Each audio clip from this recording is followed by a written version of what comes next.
నమస్తే, welcome to city 24/7 top debate. నేను సురేష్.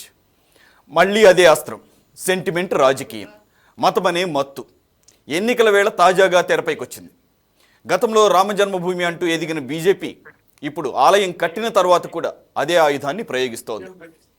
మరో 3 విడతల పోలింగ్ ఉందనగా ప్రధాని మోదీ వారికి బాగా కలిసి వచ్చేటటువంటి హిందూ సెంటిమెంట్ను మరోసారి వాడారు. లోక్సభ ఎన్నికల్లో ఇండియా కూటమి గెలిస్తే అయోధ్యలో రామ మందిరాన్ని బుల్డోజర్లతో కూల్చివేస్తారంటూ ఉత్తరప్రదేశ్ ఎన్నికల ప్రచారంలో సంచలన వ్యాఖ్యలు చేశారు. విపక్ష కూటమి విజయం సాధిస్తే అయోధ్య రాముడు మళ్ళీ టెంట్లోకి మారతాడని అన్నారు. అయోధ్య రామ మందిర నిర్మాణం జరుగుతుంటే విపక్షం కడుపు మండిపోయిందన్న నరేంద్ర మోదీ అందుకనే ఆలయ ప్రారంభోత్సవాన్ని వాళ్ళు బహిష్కరించారని చెప్పుకొచ్చారు. రామ మందిరంపై సుప్రీంకోర్టు తీర్పును కాంగ్రెస్ మార్చాలనుకుందని కూడా ఆరోపించారు. అయితే 400 సీట్ల మారదానంటూ గొప్పగా ప్రచారం చేసుకుంటున్న మోదీ పరివారం మళ్ళీ అయోధ్య అస్త్రాన్ని ఎందుకు బయటకు తీసింది? మోదీకి ఎక్కడైనా డౌట్ కొడుతోందా, లేదంటే రిజర్వేషన్స్ రద్దు అంశం ప్రజల్లోకి బాగా వెళుతోందనే భయం కమల దళాన్ని వెంటాడుతోందా? రిజర్వేషన్ల రద్దు ఆరోపణలకు పోటీగా బుల్డోజర్ రాజకీయాన్ని తలకెత్తుకున్నారా? ఇదే అంశంపై చర్చిద్దాం. ఈరోజు డిబేట్లో పార్టిసిపేట్ చేస్తున్నారు ప్రముఖ జర్నలిస్ట్ అలాగే అనలిస్ట్ కోటేశ్వరరావు గారు, అలాగే బీజేపీ నుంచి నరేష్ గారు, మరి కాసేపట్లో కాంగ్రెస్ అలాగే సిపిఐ ప్రతినిధులు కూడా జాయిన్ అవుతారు. కోటేశ్వర గారు నమస్తే అండి. నమస్తే.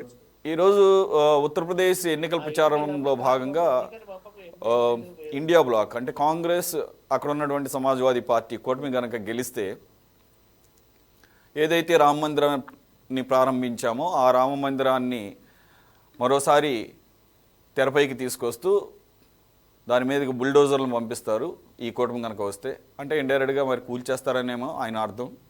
రెండోది, ఇంతకు ముందులాగానే మళ్ళా రామ్లల్లా ఐడల్ని మళ్ళీ టెంట్లోకి తీసుకొస్తారు. వారికి అసలు మొదటి నుంచి కూడా దీని మీద వ్యతిరేక భావం ఉంది, అందుకనే ప్రారంభోత్సవానికి కూడా రాలేదు.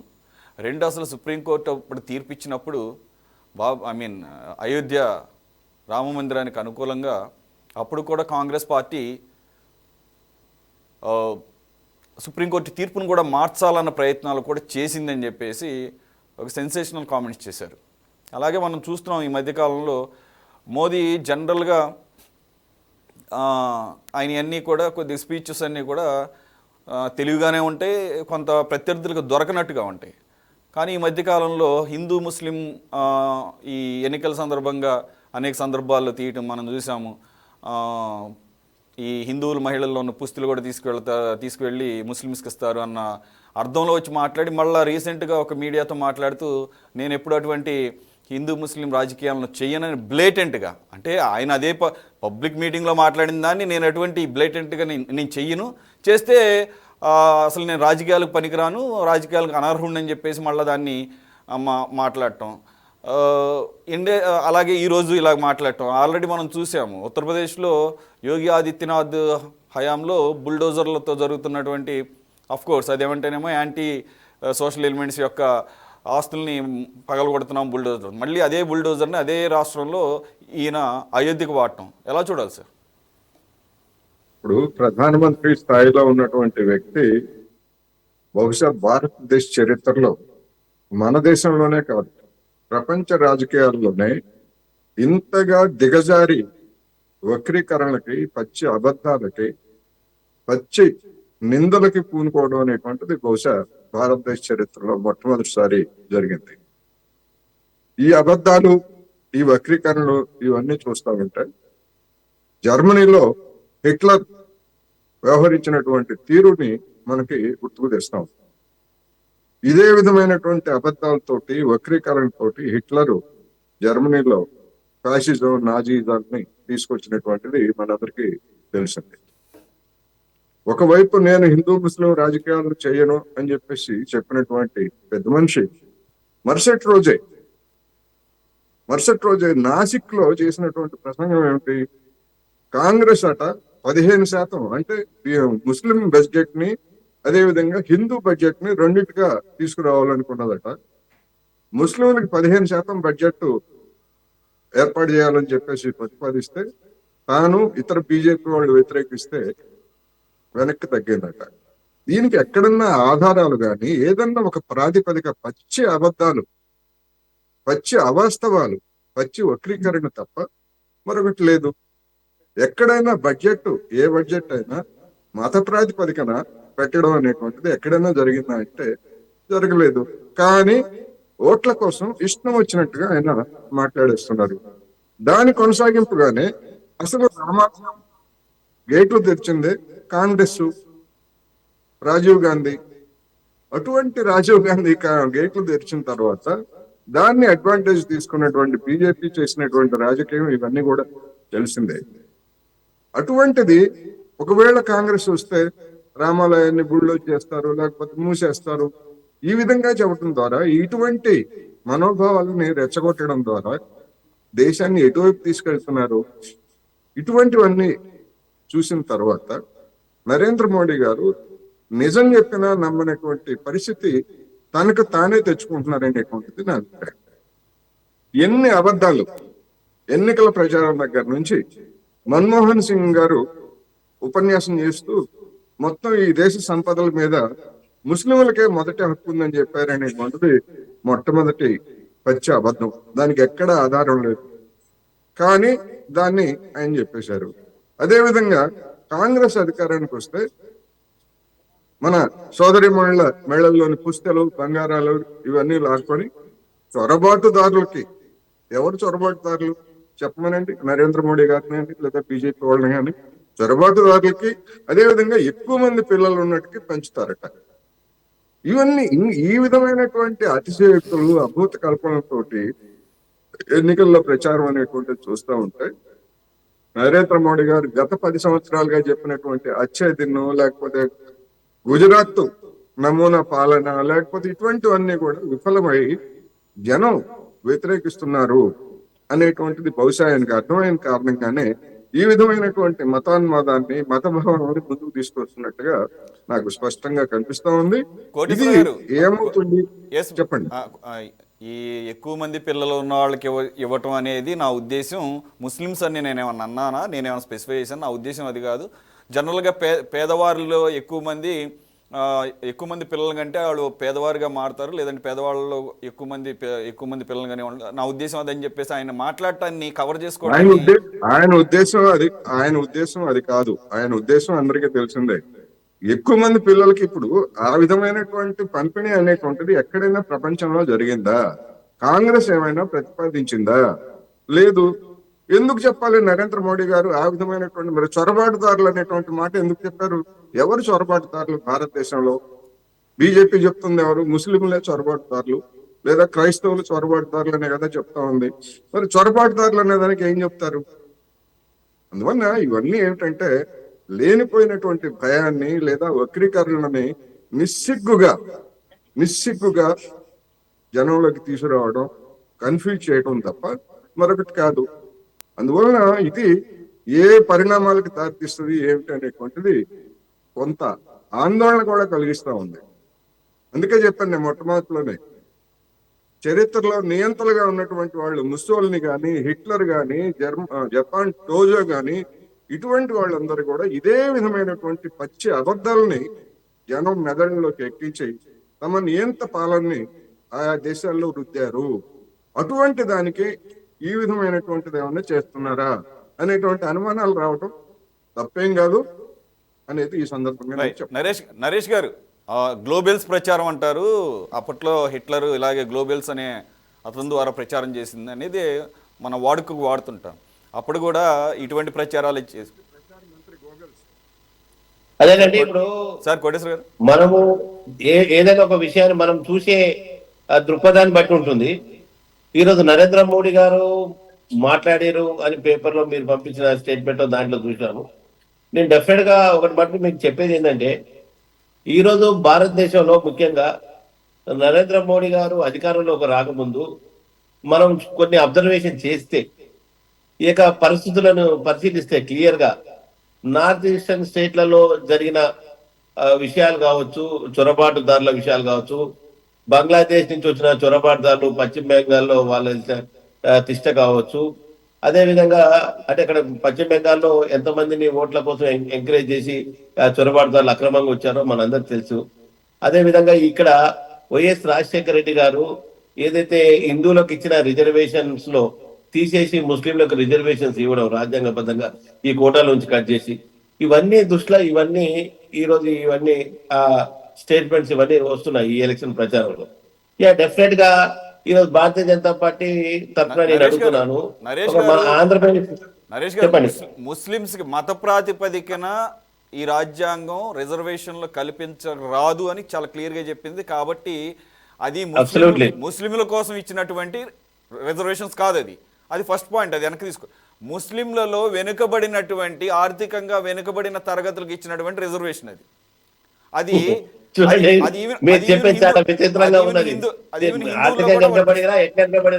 వాళ్ళు ముస్లింస్ అవునా కాదా? వాళ్ళు ముస్లింస్ కాదని మీరు అంటారా? మత ప్రాతిపదికన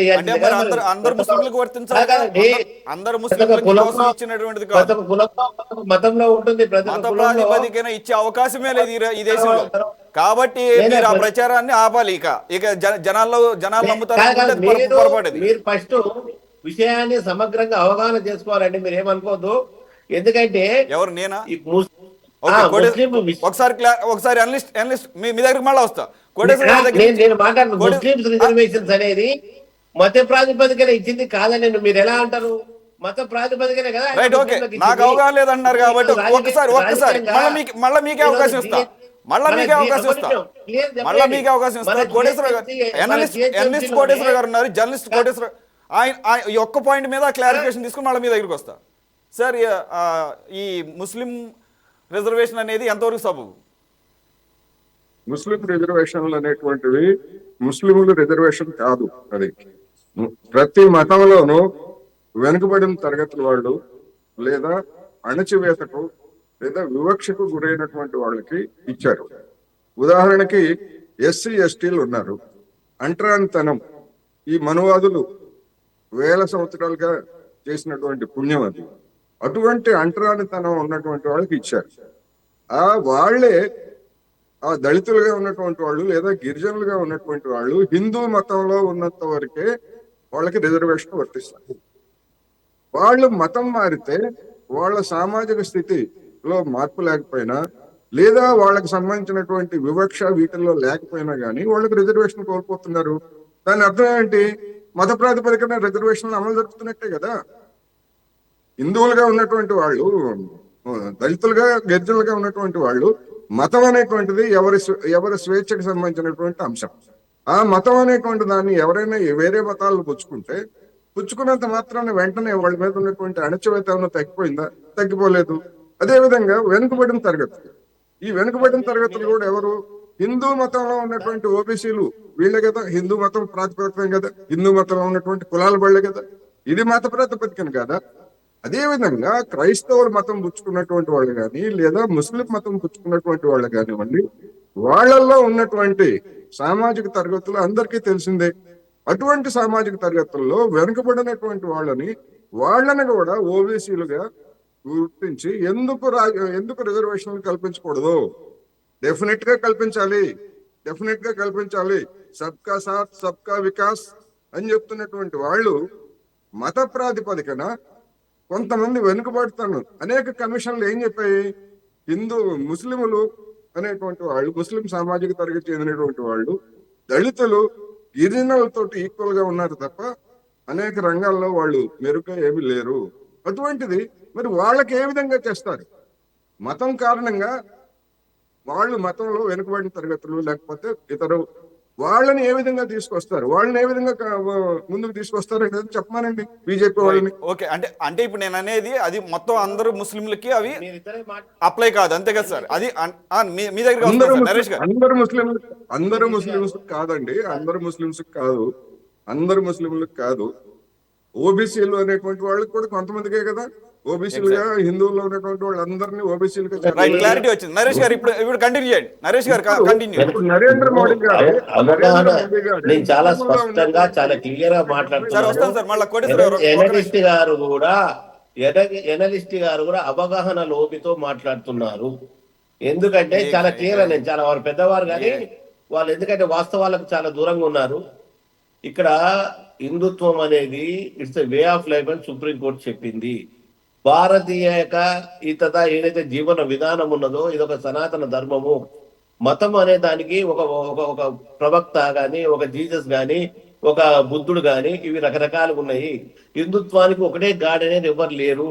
ఈ రోజు ఇక్కడ 3,00,00,000 భగవంతులు ఉన్నారు, రకరకాలుగా ఉన్నారని మనం వింటున్నాము. సో దీని అన్నిటి కూడా హిందుత్వం అనేది ఒక మతం కాదు, it's a way of life, భారతీయుల జీవన విధానము. ఈ విధానంలో గిరిజనులు, ఆదివాసీలు, ఏదైతే వెనకబడ్డ వాళ్ళు, షెడ్యూల్ కులాలు, షెడ్యూల్ తెగలు, ఇవన్నీ కూడా రకరకాలుగా ఈ ప్రాంతంలో, ఈ దేశంలో ఉన్నారు వారి వారి వృత్తులను బట్టి.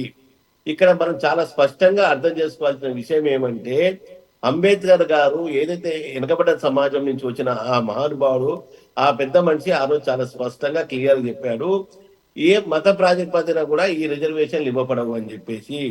ఇక్కడ ఎస్సీలకు సంబంధించిన, ఎస్టీలకు సంబంధించిన రిజర్వేషన్స్ చాలా స్పష్టంగా క్లియర్ గా వాళ్ళకి ఇస్తున్నారు. ఎవరైతే క్రిస్టియన్ గా కన్వర్ట్ అవుతున్నారో అప్పుడు వాళ్ళు ఆ క్రిస్టియానిటీని కనుక గెయిన్ చేస్తే మాత్రము వాళ్ళు అక్కడ దానికి సంబంధించి బీసీసీ కేటగిరీకి పోతారని చాలా స్పష్టంగా క్లియర్ గా చెప్పడం జరిగింది.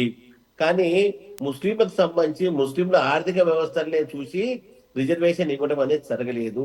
ఫర్ ఎగ్జాంపుల్ జిహెచ్ఎంసీ ఎలక్షన్ లో ఏదైతే రాజశేఖర్ రెడ్డి గారు ఈ యొక్క ఇంప్లిమెంటేషన్ చేయకముందు ఎంతమంది కార్పొరేటర్లు ఉండేవారు, ఇప్పుడు ఈ యొక్క ముస్లిం ని బీసీ రిజర్వేషన్ లోకి తీసుకొచ్చిన తర్వాత ఇప్పుడు ముస్లింలు ఎంతమంది కార్పొరేటర్లు ఎక్స్ట్ అయ్యారు ఒకసారి మీరే 24/7 ఛానల్ తోటి లిస్ట్ తీయండి. ఎక్కడెక్కడ ఇంతకుముందు అయితే జిహెచ్ఎంసీలో అది ఇదే ఎంఐఎం పార్టీలో పోచయ్య లాంటి అనే వ్యక్తి ఇక హైదరాబాద్ మేయర్ చేయడం జరిగింది. కానీ ఇప్పుడు వాళ్ళే ఎక్కువైపోయారు, ఆ బీసీ రిజర్వేషన్ అంతా వాళ్ళే వాడుకుంటున్నారు. కాబట్టి వాళ్ళకి సంబంధించిన అంతకుముందు ఆ 40 సీట్ల 45 సీట్ల ఎన్ని సీట్లు ఉన్నాయి, అంతకుముందు వాళ్ళ సీట్లో సగం వరకు కూడా బీసీలు ఉండేవాళ్ళు. ఈవెన్ యూసఫ్ కూడా బోరబండకు సంబంధించిన ముస్లింస్ ఏరియాలో కూడా హిందువులను పెట్టి వాళ్ళు గెలిపించుకునే వాళ్ళు ఆ రిజర్వేషన్ బేస్ వచ్చినప్పుడు. ఇప్పుడు మాత్రం ముస్లింలు ఇస్తున్నారు. దాంట్లో ఎక్కడ ముస్లిం వెనకబడ్డ ముస్లిమా, వీడు ఆర్థికంగా ఉన్నాడా, వీడు ఏ తెగకు సంబంధించింది, ఇది మటుకు లేదు. ఇది చాలా స్పష్టంగా మత ప్రాతిపదికన ఇచ్చింది. దీని పట్ల మనకు ఫస్ట్ క్లారిటీ ఉండాలి. కాబట్టి ఈ పరిస్థితులను చూస్తే మన యొక్క రాష్ట్ర ముఖ్యమంత్రి గారు ఎవరైతే రేవంత్ రెడ్డి గారు ఉన్నారో ఈరోజు ఎలాంటి విషయాలు మాట్లాడుతున్నారు, ఎలాంటి మాటలు మాట్లాడుతున్నారో మనం చూస్తున్నాం. ఆర్ఎస్ఎస్ ఎజెండా ఇంప్లిమెంట్ చేస్తారు. ఆయన ఆర్ఎస్ఎస్ కి వెళ్ళి వచ్చినోడే కదా, ఆయన ఏబీపీ లీడరే కదా. మరి ఏబీపీ లీడర్ గా ఆర్ఎస్ఎస్ లో తిరిగి వచ్చి ఆర్ఎస్ఎస్ లో నువ్వు 2 సంవత్సరాలు ఫుల్ టైం వర్కర్ గా పనిచేసిన వ్యక్తివి, అంత అరాచకవాదివి అంతా అయితే ఈరోజు ముఖ్యమంత్రి ఎట్లా కాగలిగినావు? నువ్వు ఏ క్రమశిక్షణతో ఈరోజు ఎదిగినా నువ్వు? సో ఆయన ఈరోజు మాట్లాడే మాటలేంది ఈరోజు కాబట్టి ఇలాంటి నాయకులు ఈ విధంగా అడ్డగోలుగా మాట్లాడుతున్నప్పుడు వారు ఆ స్టేట్మెంట్ ఇచ్చారు ప్రధానమంత్రి గారు. సరే, ప్రధానమంత్రి గారు ఏ ఉద్దేశంతో ఇచ్చారా ఏందనేది మనకు రేపు కూడా ఈ 2 రోజులలో క్లారిటీ క్లియర్గా వస్తుంది. కానీ చాలా స్పష్టమైన విధానం మనం అర్థం. ఈ రోజు దేశంలో అంటే ఇక్కడ దేశము 2గా విడిపోతున్నది. ఇక్కడ 2గా విడిపోతుంది. దాన్ని చాలా స్పష్టంగా మనము దీన్ని అర్థం చేసుకోవాలి. ఒకటి భారతీయ జనతా పార్టీకి సంబంధించిన ఎప్పుడు లేనిది ఇప్పుడు కొత్తగా ఎందుకు విడిపోతుంది? అనుకూలు ఒకటి ఎప్పుడు లేనిది గత 75 సంవత్సరాలుగా కలిసిమెలిసి ఉన్నటువంటి సమాజం 2గా విడిపోతుందని మీరే అంటున్నారు. ఎందుకు కొత్తగా ఈ రకమైన పరిణామం వస్తుంది? గత 10 సంవత్సరాలుగా ఎవరున్నారు అధికారంలో కేంద్రంలో? యు ఆర్ అబ్సల్యూట్లీ రైట్ అండి. ఎన్నడూ లేని ఈసారి ఎందుకు విడిపోతున్నాయా అంటే మెజారిటీ పీపుల్లో అవేర్నెస్ వస్తున్నది. ఇది ఏమి జరుగుతున్నది, ఇప్పుడు ఇండియా అనే పక్షం పెట్టుకున్న వాళ్ళు they are almost all top 90% ఈ దేశంలో ఉన్న మైనారిటీలకు సంబంధించిన హక్కుల కోసమే పోరాడి హక్కుల కోసమే మాట్లాడుతుంది తప్ప మెజారిటీ పీపుల్ కోసం మాట్లాడలేదు.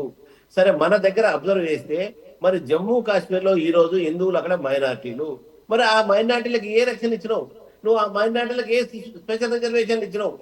కాబట్టి వాళ్ళకి ఇప్పుడు ఇక్కడ ఉన్న మైనారిటీలకు ఏ రిజర్వేషన్ ఇచ్చినామో అక్కడ ఉన్న మైనారిటీలకు ఏ రిజర్వేషన్ ఉండాలి.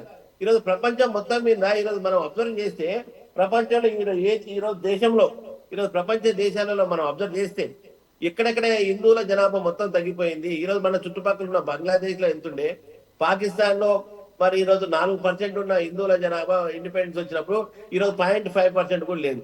మరి మన శాతం ఈరోజు ఇక్కడ ఎంత పోయింది? ఈరోజు ఆల్మోస్ట్ ఆల్ ఈరోజు 14-15% వచ్చింది. మరి ఇక్కడ ఈరోజు స్వేచ్ఛాయుత వాతావరణం లేకపోవడం వల్ల వాళ్ళు ఎదిగిరా, వాళ్ళకి యొక్క ఫెసిలిటీస్ లేక ఎదిగిరా, ఇంతమందిని ఈరోజు ఎంతమంది ఉన్నారు, ఏ రేషియోలో వాళ్ళే జరుగుతుంది, ఏ రేషియోలో యొక్క ఈ యొక్క హిందువులకు సంబంధించినది జరుగుతున్నది, దీని ఒకసారి ఆలోచన చేయాలి కదా మనం. మరి ఏంది దీని పరిస్థితి ఏంది నెక్స్ట్? ప్రధానమంత్రి మోదీ గారే ఆ వ్యాఖ్య చేసి ఇప్పుడు మళ్ళీ ఆయన మళ్ళీ మీడియాతో మాట్లాడుతూ నా ఉద్దేశం ముస్లిమ్స్ కాదంటున్నారు. మళ్ళీ మీరు ఆయనకి మీరు ఇండైరెక్ట్ గా అదే ఆపాదిస్తున్నారు. మా ఉద్దేశం అదే, ఎక్కువ జనాభా ఉన్న వాళ్ళు అంటే అర్థం, ఎక్కువ మంది పిల్లలు కానే వాళ్ళు అంటే ముస్లింలనే అర్థం అని చెప్పేసి మీరు మళ్ళీ మోదీకి ఆపాదిస్తున్నారు. అఫ్ కోర్స్ ఆయన అబద్ధం ఆడేయడం క్లియర్గా అర్థం అవుతుంది. అవునండి, నేను అదే అంటున్నాను. ఈ దేశంలో చట్టాలు అందరికి సమానంగా ఉండాలి. ఈ దేశంలో కామన్ సివిల్ కోడ్ ఎందుకు పెట్టాలంటే రాజ్యాంగం దృష్టిలో అందరు సమానమే ఉండాలి. ఇప్పుడు వారు ఇద్దరు ముగ్గురు ఆ మతంలో భార్యలను చేసుకోవచ్చు, ఎంతమంది అయినా పిల్లలు మీరు మాట్లాడుతున్నారు కానీ మళ్ళీ యూనిఫామ్ సివిల్ కోడ్ అనేది ఈ మధ్య కాలంలో ఎక్కడ వినపడటం లేదు మోదీ గారి దగ్గర నుంచి. ఆయనకి ఏదో డౌట్ కొట్టినట్టుంది. మీరు అనవసరం ఇక్కడ ఎలక్షన్లు తీసుకోవచ్చు, మీరు అత్యుత్సాహం ప్రదర్శించండి. అక్కడ అమిత్ షా గానీ మోదీ గానీ యూనిఫామ్ సివిల్ కోడ్ అన్న పదం ఈ మధ్య కాలంలో మళ్ళా ఒక ఏదైతే ఎలక్షన్ స్టార్ట్ అయ్యా ఆ తర్వాత ఎక్కడ మాట్లాడటం లేదు. కాదండి సార్, ఏనండి ప్లీజ్, ముగ్గురు పిల్లలుంటే నువ్వు లోకల్ ఎలక్షన్ లా MPTC, ZPTC, GHMC corporation eligibility ఇవ్వవు. మరి వాళ్ళకి నువ్వు ఇస్తున్నప్పుడు ఇక్కడ ఎందుకు ఇవ్వవు? నువ్వు ఏంది పరిస్థితి? మీరు ఇవన్నీ కాదు, మిక్స్ చేయడం కాదు. ఇప్పుడు జనరల్ ఎలక్షన్ జరుగుతున్న టైంలో మీరు గత 10 సంవత్సరాల్లో ఏం చేశారు, వస్తే మళ్ళీ ఏం చేస్తామని చెప్పకుండా మళ్ళీ మత రాజకీయాలను ఎత్తుకోవడాన్ని ఎలా చూడాలి? మళ్ళానేమో ఆయన మాట్లాడతాడు పబ్లిక్ మీటింగ్ లో, మళ్ళా విడిగా మీడియాతో 1-to-1 మాట్లాడేటప్పుడు నా ఉద్దేశం అది కాదంటాడు. ఒక ప్రధానమంత్రి స్థాయిలో ఇంత పబ్లిక్ డొమైన్ లో ఉన్న వాటిని నేను మాట్లాడలేదు, హిందూ ముస్లిం రాజకీయాలు చేస్తే నేను అసలు రాజకీయాలకు పనికిరాను అని అంటే కాదు. ప్రజలు ఎలా కనబడుతున్నారు? పిచ్చోళ్ళకి కనబడుతున్నారు సార్.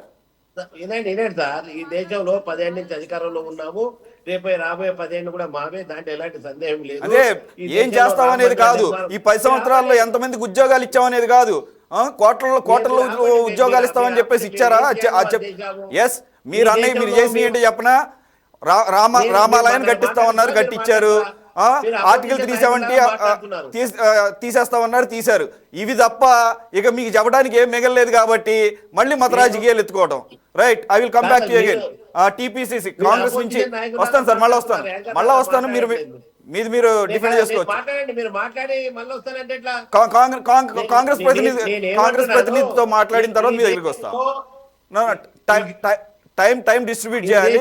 మేము రాకముందు, అధికారంలో రాకముందు ఈ దేశ ఆర్థిక పరిస్థితి ఏంది, ఈ రోజు ఆర్థిక పరిస్థితి ఏంది? ఆర్థిక పరిస్థితులు అభివృద్ధి ఆటోమేటిక్ గా జరుగుతూనే ఉంటాయి సార్. ప్రపంచంతో పాటు వెళ్తూనే ఉంటాయి.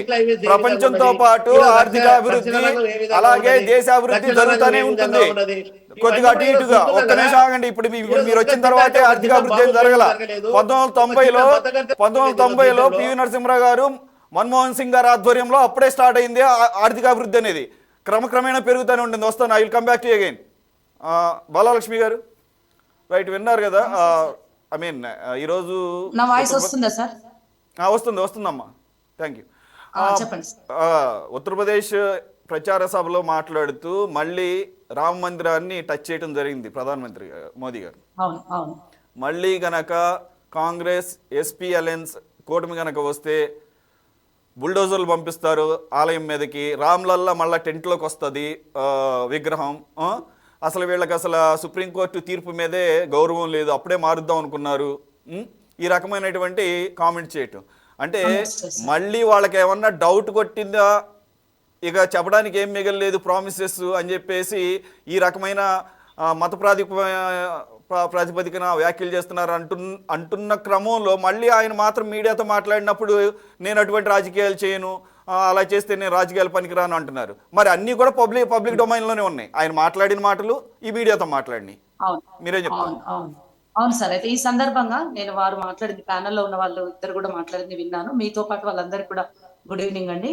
ఇప్పుడు వారు మాట్లాడుతూ, బీజేపీ ప్రతినిధి మాట్లాడుతూ, ఇప్పుడు మీరు మాట్లాడినా, సార్ జర్నలిస్ట్ గారు మాట్లాడినా, ఎవరు మాట్లాడినా కూడా మనకు అవగాహన లేదు అనేటువంటిది ఒకటి మన మీద ఒక మాట వదిలేస్తున్నారు. వాళ్ళు చాలా అనాలోచితంగా వదిలేస్తున్నారు.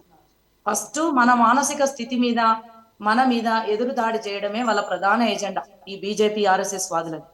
సెకండ్ పాయింట్, మనకు ఎంతసేపు ప్రధానమంత్రి మోడీ గారు కావచ్చు, బీజేపీ నాయకులు కావచ్చు, ఆర్ఎస్ఎస్ వాదులు కావచ్చు, వీళ్ళంతా కూడా రామ్ లల్లా అని రాముడి చుట్టే వ్యాపారం అంతా తిప్పుతున్నారు, వ్యవస్థనంతా తిప్పుతున్నారు. సూటిగా భారతదేశ పౌరురాలిగా, ఒక కాంగ్రెస్ పార్టీ నాయకురాలిగా బీజేపీ నాయకులని నేను ఒక సూటిగా ప్రశ్నించదలుచుకున్నాను. ప్రజలు మీకు ఓటేసింది రాముని గుడి కట్టుమని, రాముని చుట్టూ వ్యవస్థను తిప్పమని మీకు ఓటేసిండ్రా, లేకపోతే ప్రజాస్వామ్యయుతంగా రాజ్యాంగబద్ధంగా పరిపాలన చేసి దేశ ఔన్నత్యాన్ని పెంచే దిశగా, దేశ ప్రజల తలసరి ఆదాయాన్ని పెంచే దిశగా, దేశ ప్రజల సంక్షేమం దిశగా పరిపాలన చేయమని ఓటు వేసిండ్రా అనేది వాళ్ళు విమర్శలు చేసుకోవాలి. ఇక్కడ వాళ్ళు డే 1 నుంచి మాట్లాడుతున్నల్లా హిందువులు హిందువులు హిందువులు. దానికి అడిషనల్ గా ఇప్పుడు ఈ 5-6 ఏళ్ల నుంచి రాముని ఆలయం, ఓకే మీరు రాముని ఆలయం కట్టిరు, ఒప్పుకుందాం, గొప్ప విషయమే. కానీ ప్రజలు ఓటేసింది మీరు గుడి కట్టి గుడి చుట్టూ తిరుగుమని ఓటేయలేదు, పరిపాలన చేయమని ఓటేసిండ్రు. ముస్లింలను వేరు చేసేది, వాళ్ళకు రిజర్వేషన్లు రద్దు చేద్దామన్నది ప్రధానమంత్రి. క్రిస్టియన్ల గురించి తప్పుగా మాట్లాడేది అదే బీజేపీ నాయకులు. దేశ సంపదనంతా ప్రైవేట్ శక్తులకు అంటగట్టి జాతీయ సంపదను ప్రైవేటీకరణ చేసింది వాళ్ళే. ఇలా కాంగ్రెస్ పార్టీ అధికారంలో ఉన్నప్పుడు ఎస్టాబ్లిష్ చేసినటువంటి గ్రీన్ రెవల్యూషన్ కావచ్చు, ఇలా పారిశ్రామిక విప్లవం కావచ్చు, ఇలా వైట్ రెవల్యూషన్ కావచ్చు, నీలి విప్లవం కావచ్చు, ఏదైనా సరే, ఐటీ విప్లవం కావచ్చు, ఏదైనా కూడా దేశ సంపదని పెంపొందించడానికే, దేశ ప్రజల యొక్క సుఖశాంతుల కోసమే, సంక్షేమం కోసమే పనిచేసింది ఎప్పుడైనా కూడా. కానీ వీళ్ళు ఉల్టా చేసుకొస్తున్నారు. దేశ ప్రజల సంక్షేమాన్ని పక్కకు పెట్టి వాళ్ళు ఈ 10 సంవత్సరాలలో వాళ్ళు ఏం చేసిండ్రో చెప్పకుండా వాళ్ళ తప్పుల్ని కప్పిపుచ్చుకోవడం కోసం ఒక మానసిక స్థితిని వాళ్ళు అడ్డు పెట్టుకుంటున్నారు. హిందువులు అనేటువంటి ఒక దాడి చేస్తూ మానసిక స్థితి మీద దాడి చేస్తా ఉన్నారు. వాళ్ళు కేవలం మనుషులని హిందూ ప్రభావంతో, రాముడు పేరుతోటి డైవర్ట్ చేసే ప్రయత్నం చేస్తున్నారు తప్ప ఈ 10 ఏళ్లలో వాళ్ళు చేసింది ఏంటిది, రాబోయే రోజుల్లో అధికారం వస్తే ఏం చేస్తామో అనేది వాళ్ళు చెప్పడం లేదు. ఏం చెప్పినా రాముడి గుడి మళ్ళా టెంట్ కిందకి వస్తుంది, విమర్శించిండ్రు, వీళ్ళు అది చేసిండ్రు, వీళ్ళు ఇది చేసిండ్రు అనే మాట్లాడుతున్నారు. కానీ మరి కాంగ్రెస్ ప్రభుత్వం స్పష్టంగా చెప్పింది, కాంగ్రెస్ ప్రభుత్వం ఏం చేసిందో చెప్పింది, కాంగ్రెస్ మేనిఫెస్టో కూడా చెప్పింది ఇప్పుడు రేపు ఏం చేస్తామని చెప్పేసి. మేనిఫెస్టో మీద వాళ్ళు మాట్లాడట్లేరు. అరే బీజేపీ పుట్టక ముందుకే ఉంది కదా ఇవాళ దేశంలో రాముని గుడి ఉన్నది, రామాలయం ఉన్నది, ఆంజనేయ స్వామి ఉన్నది, భిన్న మతాలు ఉన్నాయి, భిన్న కులాలు ఉన్నాయి, భిన్న సంస్కృతులు ఉన్నాయి భారతదేశంలో బీజేపీ పుట్టక ముందు నుంచి. ఇలా బీజేపీ పుట్టినాకనే రాముడు పుట్టినట్టు, బీజేపీ పుట్టినాకనే హిందూ మతం పుట్టినట్టు, బీజేపీ పుట్టినాకనే ఇలా దేశ సంపద వృద్ధి చెందుతున్నట్టు, ఈ బీజేపీ పుట్టినాకనే దేశం వికసిస్తున్నట్టు మాట్లాడడం అయితే అత్యంత హాస్యాస్పదంగా ఉన్నది. సోషల్ మీడియాలో అబద్ధాలు ప్రచారం చేయడము, చేసిన పథకాల గురించి కానీ, జరిగిన నష్టాల గురించి కానీ మాట్లాడట్లేరు. ఇలా బీజేపీ ప్రతినిధిగా ఉన్నటువంటి వాళ్ళు మనకెవ్వరికి అవగాహన లేదని చాలా సింపుల్ గా ఆయన ఒక మాట అనేసిండ్రు. సార్ నేను మిమ్మల్ని ఒక మాట అడుగుతున్నా, వాస్తవానికి 10 సంవత్సరాల్లో మీ ప్రభుత్వం ఏం చేసిందో మీకు అవగాహన ఉందా సార్? ఒకవేళ అవగాహన ఉంటే నేను ఒక 3 ప్రశ్నలు అడుగుతా, సమాధానం చెప్పండి సార్. జాతి సంపదనంతా ఎక్కడికి తీసుకుపోయినారు నోట్ల రద్దు చేసి, అదొకటి చెప్పండి సార్. ఇలా రైతులకు, నిరుద్యోగులకు చేసిన మేలు ఏంటిదో చెప్పండి సార్. ఇలా మహిళల విషయంలో మణిపూర్ లో జరిగినటువంటి ఘటనకు మోడీ గారు ఎట్లా స్పందించిండ్రు, అసలు ఆడవాళ్ళ భద్రత ఇవాళ ఎట్లా ఉందనేటువంటిది, ఈ ప్రశ్నలకు మీరు సమాధానం చెప్పండి సార్. ఈ ప్రశ్నలు ఈ 10 ఏళ్ళ నాది కంప్లీట్ కానివ్వండి సార్, నాది కంప్లీట్ అయినాక సమాధానం చెప్పండి. నేనేమడుగుతున్నా, ఇవి 3 ప్రశ్నలు మిమ్మల్ని నేను సూటిగా అడుగుతున్నా. ఇంకా చాలా ఉన్నాయి, సమయం తక్కువ ఉంది కాబట్టి 3 ప్రశ్నలు అడిగిన. ఇంకొకటి నేను చెప్తా ఉన్నాను సార్. మీరు గనక ప్రజల్ని ఓటు అడగాలంటే మీరు అడగవలసినటువంటి పద్ధతి ఏంటిది? 10 ఏళ్లలో మీరు ఏం చేసిండ్రో చెప్పాలి ప్రజలకి, రేపు ఏం చేస్తారో చెప్పాలి. కానీ మీరేం చెప్తున్నారు, రాజ్యాంగాన్ని బరాబరి మారుస్తామంటున్నారు, ముస్లింలకు రిజర్వేషన్లు తీసేస్తామంటున్నారు, క్రైస్తవులకు బలవంతంగా బొట్టు పెడుతున్నారు, వాళ్ళు ఏడుస్తున్నారండి. చర్చిలు కట్టుకొనియరు, మసీదులు కట్టుకొనియరు, ప్రార్థన చేసుకొనియరు, కనీసం వాళ్ళ మత సంప్రదాయమైనటువంటి బుర్కా వేసుకొని పోతే కూడా వాళ్ళని అవమానిస్తున్నారు. ఇంతటి దౌర్భాగ్య స్థితి ఏంటండి? మానవ హక్కుల మీద, వ్యక్తిగత విషయాల మీద దాడి చేసే హక్కు మీకు ఎవరిచ్చిండ్రండి? రాజ్యాంగం యొక్క ఔన్నత్యాన్ని కాపాడాల్సిన బాధ్యతాయుతమైనటువంటి స్థానంలో ఉన్నటువంటి వాళ్ళు ఇలా రాజ్యాంగాన్ని అవమానించే విధంగా దేశం ప్రపంచం ముందు తలదించుకునే విధంగా మనం భిన్న సంస్కృతులు భిన్న భావజాలాలున్న రామ్ రహీం రాబర్ట్ అనే విధంగా కలిసిమెలిసి అన్నదమ్ముల్లాగా ఉన్నటువంటి వాళ్ళని మీరు ఇలా విడగొట్టి డివైడ్ అండ్ రూల్ లాగా మీరు ఎందుకు చేస్తున్నారు? ఒక హిందూ దేశంగానే దీన్ని ఎందుకు మార్చాలనుకుంటున్నారు? సభ్య సమాజం తలదించుకునే విధంగా మీరు ఎందుకు ప్రవర్తిస్తున్నారు? వీటన్నిటికి సమాధానం చెప్పినాక రండి సార్, మీరు మాట్లాడండి. కాంగ్రెస్ ఏమైనా తప్పు చేస్తే, కాంగ్రెస్ ప్రభుత్వంలో తప్పు చేస్తే బరాబర్ ప్రజలే చెప్తారు. మేము ప్రజల ముందుకే పోతున్నాం, మా రాహుల్ గాంధీ ప్రజల ముందుకే వచ్చిండు, సోనియా గాంధీ ప్రజల ముందుకే వచ్చింది, ఇవాళ మా ఖర్గే గారు ప్రజల ముందుకే వచ్చిండ్రు, మా రేవంత్ అన్న ప్రజల ముందుకే వచ్చిండ్రు. ఇలా నేను ఒక తెలంగాణ ఉద్యమకారురాన్ని, తెలంగాణ బిడ్డని, భారతదేశ పౌరురాలిగా నేను అడుగుతున్నా సార్, మీరు మీ ప్రభుత్వంలో చేసింది ఏంటో చెప్పండి. సబ్జెక్టుకు మాత్రమే మనం మాట్లాడుకునేటువంటి అవకాశం ఉన్న చోట ఎవరు మాట్లాడితే వాళ్ళకి అవగాహన లేదనడము, మరి మీకున్న అవగాహన ఏంటో చెప్తే మేము వింటాం sir. Thank you sir. Naresh గారు, ఇప్పుడు నువ్వు మాట్లాడావు చూడమ్మా, ఇప్పుడు ఒక విషయం చాలా స్పష్టంగా తెలుసుకోవాలి. మీరు మరి ఇంత పెద్ద మేధావులని నాకు ఇప్పుడే తెలిసింది. కానీ సరే, ఇప్పుడు నోట్లు రద్దు చేసి ఆ నోట్లని ఎక్కడికి ఏదో ఫారిన్ కంట్రీస్ ఏం పట్టకపోలేదమ్మా.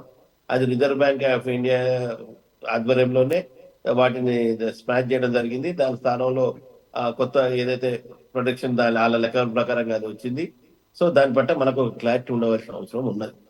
సో ఈ రోజు బ్లాక్ మనీ ఏమైంది సార్? చెప్తున్నా బ్లాక్ మనీని యాంకర్ గారు ఆ మాత్రం ఓపిక లేకపోతే ఎట్లా? నేను మాట్లాడుతున్నా కదా. అవును సార్, నేనే మిమ్మల్ని మాట్లాడొద్దు అంటలేదు. ఇప్పుడు డిమానిటైజేషన్ జరిగిన యొక్క ఉద్దేశం ఏంటంటే ఈ దేశంలో ఉన్న బ్లాక్ మనీని అరికట్టడం కోసం. మరి బ్లాక్ మనీతో సహా తీసుకెళ్లి RBI లో పెట్టేసుకున్నారు మీరు. చెప్పేది అండి, 100% వచ్చేసిందిగా. కాదు, ఈ దేశంలో ఏదైతే పాకిస్తాన్ నకిలీ మనీ చలామణి చేసిందో ఆ యొక్క మనీ అంత ఆగిపోయింది. ఆ తర్వాత పాకిస్తాన్ లో ఆర్థిక సంక్షోభాలు తలెత్తుతున్నాయి. నెక్స్ట్ ఏదైతే మీరు ఈ బ్లాక్ మనీ గురించి మాట్లాడుతున్నారో, బ్లాక్ మనీ సంబంధించి ఇంటర్నేషనల్ గా సంబంధించి గతంలో పోయింది తప్ప కొత్తగా ఏది పోలేదు. స్విస్ బ్యాంకులలో నింపలేదు. పైగా ఎంతో కొంత అవి రావడం జరిగింది.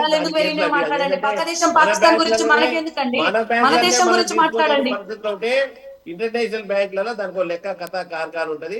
సరే, మనం ఎక్కడెక్కడ అప్లికేషన్స్ పెట్టడం జరిగింది. ఇక నెక్స్ట్ మా సోదరి మాట్లాడినట్టు ఇక మనం కాంగ్రెస్ పార్టీ గురించి మాట్లాడితే, కాంగ్రెస్ పార్టీ మా రేవంత్ అన్న గురించి మాట్లాడితే, మరి రేవంత్ అన్న ఈ రోజు ఏ ఉద్దేశంతో ఆయన ఆ స్టేట్మెంట్స్ ఇస్తున్నాడు, మరి మోడీ మీద ఆ విధంగా ఏ విధంగా మాట్లాడుతున్నాడు? ఆయన పాపం ఏదో హిందువుగా పుట్టి అవమానాలు పాలైనట్టు, నేను అనవసరంగా హిందువు పుట్టినట్టు మాట్లాడుతున్నాడు. మరి ఆయన ఈ రోజు ఎక్కడ ట్రైనింగ్ అయ్యాడు? ఏ నుంచి వచ్చాడు? ఒక RSS నుంచి వచ్చి ఒక ABP నాయకుడికి వచ్చి ఈ స్థాయికి వచ్చిన రేవంత్ అన్న, మరి రేవంత్ అన్నకి ఈ రోజు ఏదో నరేష్ గారు మేడం అడిగిన దానికి సమాధానం చెప్పండి. స్వచ్ఛమైన నాయకుడిగా ఉన్నాడు ఆయన కాంగ్రెస్ పార్టీకి సార్. ఆయన స్వచ్ఛమైన నాయకుడు సార్ ఒక్క నిమిషం, రేవంత్ అన్న గురించి మాట్లాడుతున్నారు కదా, ఆయన ఏబీవీపీలో ఉన్నాడు కావచ్చు, కానీ అలా మీలో ఉన్న దొంగతనాలు పక్కన పెట్టే కదా వచ్చి ఇలా కాంగ్రెస్ నాయకుడిగా మంచి లౌకికవాదిగా మారి పనిచేస్తున్నాడు. లౌకికవాదిగా మారి ప్రజల పక్షాన్ని నిలబడి పనిచేస్తున్నాడు ఆయన. కాదమ్మా, నిజమైన సెక్యులరిస్టులు ఎవరో తెలుసమ్మా ఈ దేశంలో నిజమైన సెక్యులరిస్టులు ఎవరు? అంబేద్కర్ ని ఎవరు ఇబ్బంది పెట్టారో మనం తెలుసుకోవాలి. ఆ మహాత్ముడు అంబేద్కర్ ని కుట్ర పని ఓడగొట్టించింది మీరు మీ యొక్క నెహ్రూ గారి విధానాలు నచ్చకనే కదా ఆయన అంబేద్కర్ గారు రిజైన్ చేసి బయటకు వచ్చింది. ఈ వాస్తవాలు ఇవన్నీ మర్చిపోకూడదు, ఇవన్నీ చరిత్ర సత్యాలే కదా తల్లి. ఇక్కడ ఒక విషయం చాలా స్పష్టంగా నేను చెప్తున్నానండి. ఈ రోజు కాంగ్రెస్ పార్టీ అంటే గత 10 సంవత్సరాల నుంచి ఈ దేశంలో మేము ఏం చేశాము అని అంటుంది. మరి 10 సంవత్సరాల క్రితం మీరు అన్నట్టు ఊరికనే మాట్లాడితే సరిపోదు. 10 సంవత్సరాల క్రితం మన ఆర్థిక పరిస్థితి ఏంది, ఈ రోజు ఆర్థిక పొజిషన్ ఏంది? ఆ రోజు 8వ స్థానంలో ఉన్న మన ఆర్థిక పరిస్థితి ఈ రోజు 5వ ప్లేస్కి వచ్చినాం. ఇంకా 2-3 ఏళ్లలో 3వ స్థానానికి పోతున్నాయి.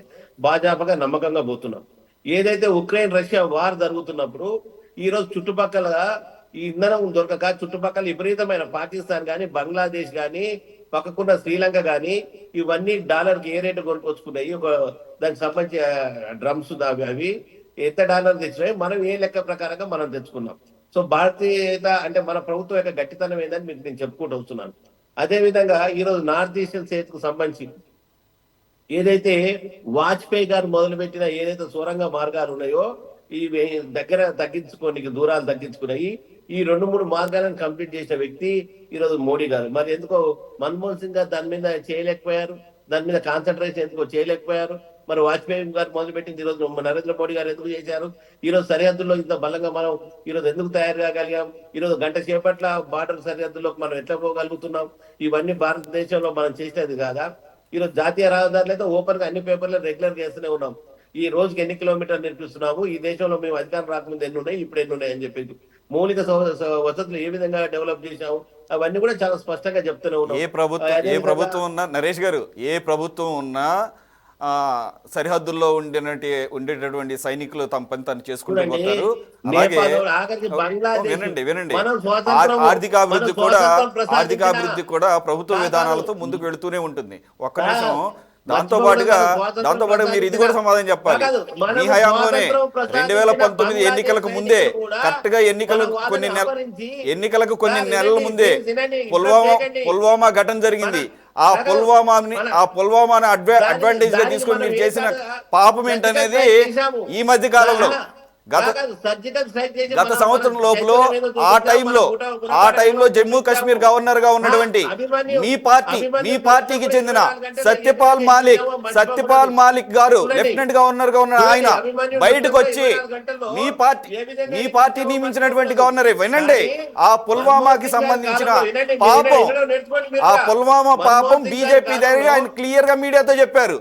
అన్ని వందల మంది జవాన్లని అన్ని 100 కిలోమీటర్లు by road, it's not safe, we have to lift them, we have to take them by air అని చెప్పేసి అంటే ఆయన ఇన్ఫార్మ్ చేస్తే చుప్రహ అని చెప్పేసి పిఎంఓ ఆఫీస్ నుంచి సలహా వస్తుందా? దాని మూలంగా కదా ఆ రకమైన సత్యపాల్ మాలిక్ ఎవరు అప్పట్లో లెఫ్టినెంట్ గవర్నర్ గా ఉన్నది.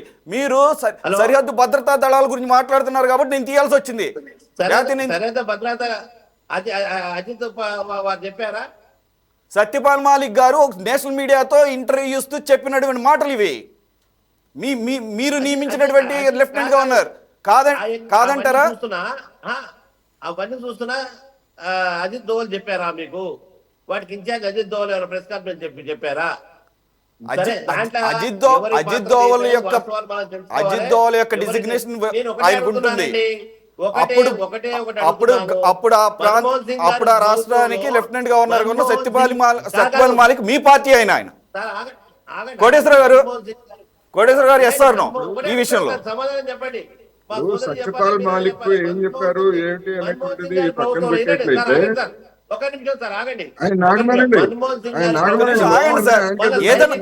మీరు ఇప్పుడు సైనికుల్ని అపహరించి వాళ్ళకు నాలుకలు పీకేసి కన్ను పీకేసి మన సైనికుల్ని చాలా ఘోరంగా చంపితే ఏ బంగ్లాదేశ్ మనం స్వాతంత్రం ఇప్పించిన బంగ్లాదేశ్ చెబితే మరి వాళ్ళ మీద ఏం యాక్షన్ తీసుకున్నదయా మన్మోహన్ సింగ్ గారి ప్రభుత్వము? మన సైనికులు అంత ఘోరంగా చంపితే ఈ చరిత్ర మీరు మర్చిపోయారా? ఇది ఏం తీసుకున్నారు మన్మోహన్ సింగ్ గారు? బుర్రకి ఏమన్నా వైరస్ పట్టిందా లేకపోతే ఏంటనేటువంటిది కొంతమందిని చూస్తే అనుమానం వస్తుంది. మన్మోహన్ సింగ్ గారు ఏం చేయలేదు, వాజ్పేయి గారు ఏం పీకారు, అది కదా సమస్య. మన్మోహన్ సింగ్ అంటే వాజ్పేయి గారు ఏం చేశారు? ఇవన్నీ ఉండండి, మీరు మాట్లాడండి. ఒక్క నిమిషం నరేష్ గారు, ఒక్క నిమిషం ఆగండి, ఒక్క నిమిషం చెప్పనివ్వండి. ఆయన జర్నలిస్ట్, సీనియర్ జర్నలిస్ట్, అన్ని అబ్జర్వ్ చేసిన వాళ్ళే కదా. ఒకవేళ దాంట్లో ఏమైనా అవస్థ ఉంటే మీరు మాట్లాడచ్చు. ఒక్క నిమిషం ఆగండి, ఆయన చెప్పండి.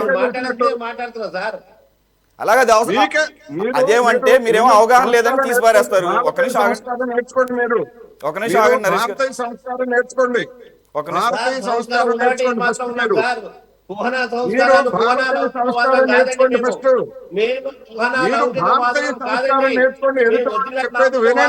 నరేష్ గారు మీరు ఇప్పటి వరకు మాట్లాడారు. నరేష్ గారు ఇది కరెక్ట్ కాదు. ఒక్క నిమిషం వినండి, ఇప్పుడు ఒక్క నిమిషం ఆగండి. ఆయన న్యూట్రల్ గా వచ్చినటువంటి ఒక అనలిస్ట్ అండ్ జర్నలిస్టు, వారికి అన్ని విషయాల మీద కొంత అవగాహన ఉంటుంది. మీరు ఆయనతో కలిపేసే మీరు డిబేట్ మొదట్లోనే మీరు అవగాహన లేకుండా మాట్లాడుతున్నారు అనేసారు. అయినా కూడా మేము అభ్యంతరం చెప్పలే. ఒక నిమిషం ఆగండి, ప్రజలు నిర్ణయిస్తారు, చూసే వీక్షకులు నిర్ణయిస్తారు. ఒక నిమిషం ఆగండి, చూసే వీక్షకులు ప్రేక్షకులు నిర్ణయిస్తారు. ఒక్క నిమిషం ఆగండి. లెట్ మీరే మాట్లాడుతారు కదా. నేను మీకు ఆల్రెడీ అవకాశం ఇచ్చాను, మీరు మాట్లాడారు కదా. ఒక పాయింట్ మీద మీరు డిసగ్రీ అయ్యారు. ఒక నిమిషం కోటేశ్వర గారు, మీరు ఒక పాయింట్ మీద డిసగ్రీ అయ్యారు. నేనేం కాదంటలేదు కదా. ప్యానెల్ లో ఉన్నటువంటి జర్నలిస్ట్ నరేష్ గారు ఒక్క నిమిషం. కోటేశ్వర గారు మీరు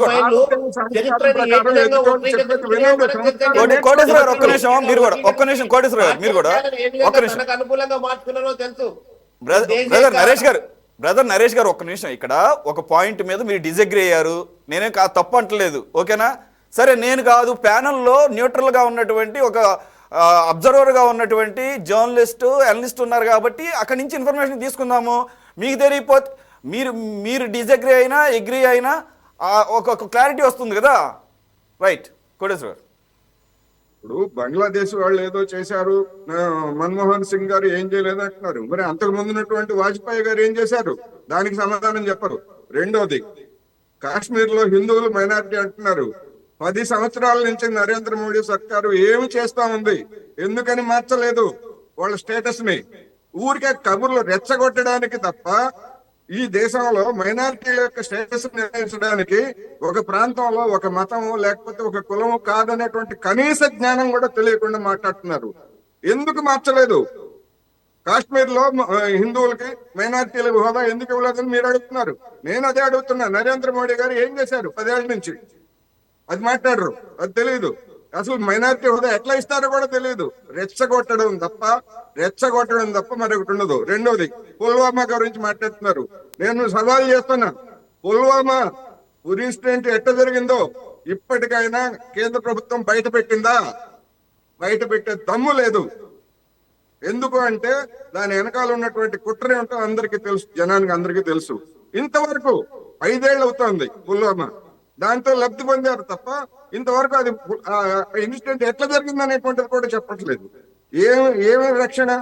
నేను అందుకని కోట్ చేసింది సార్. ఇప్పుడు వేరే కాంగ్రెస్ పార్టీ వాళ్ళు లేకపోతే జర్నలిస్టులు అంటే అది వేరే విషయం.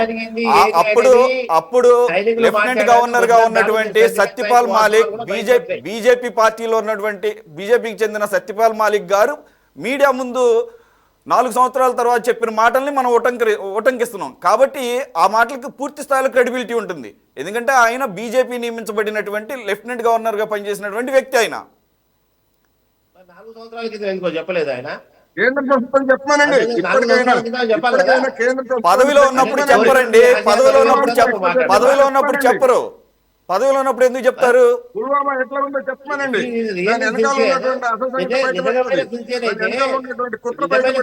చెప్పాలి కదండి, బయట పెట్టాలి కదా. అదే నిజమైన